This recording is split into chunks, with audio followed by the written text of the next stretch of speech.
Welcome back. Republicans are slamming Nancy Pelosi for having misguided priorities, with one congressman slamming her for bringing members back to vote on marijuana and Tiger King legislation instead of PPP funding and COVID-19 relief. The congressman who tweeted that is Arkansas Republican Bruce Westerman, and he joins us live now. So this is a pretty interesting turn of events. You have votes taking place on cannabis and big cats, but COVID-19 relief is still being negotiated. What are your thoughts?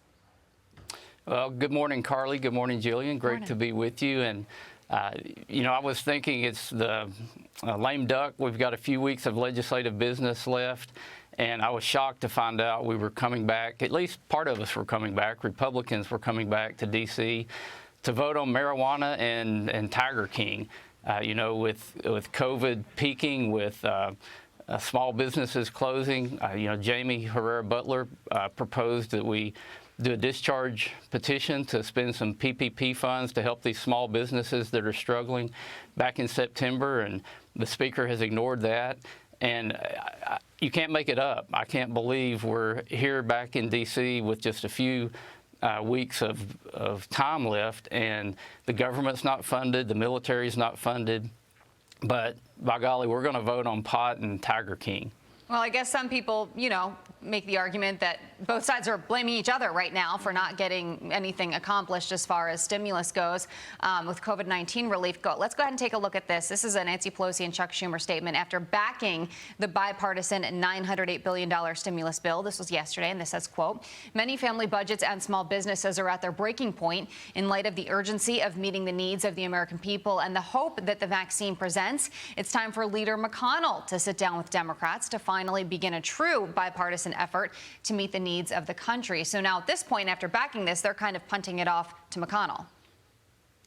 Yeah, that's unfortunate because we've got funding remaining in the CARES Act that we just need some tweaks to get this funding out to businesses and to give governors flexibility on how they spend the funds.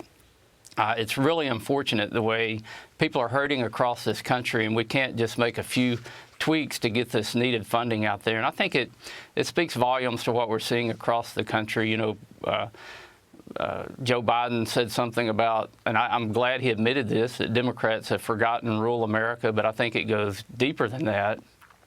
We're seeing a divide that I believe Peggy Noonan captured this best back in 2016 when she wrote about the protected and the unprotected, and then Brett Stevens with the New York Times followed up just this past May, and he talked about the remote and the exposed. I represent a large rural district, and my constituents don't have the opportunity to not go to work. Their jobs require them to go to work. Yeah. They are exposed. They can't work from their basements. Yeah.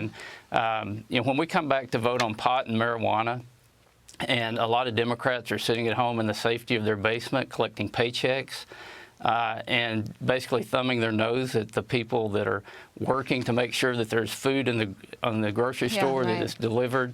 That's just hard to take. Yeah, you know, just real quick, because you referenced it, Biden did make comments on rural Americans recently. He said, you know, it really goes to the issue of dignity, how you treat people. I think they just feel forgotten. I think we forgot them. So interesting comment from Joe Biden that I have a feeling you agree with. Congressman Westerman, thank you so much. We appreciate it. Have a good day. Thank you. Have a great day. You too.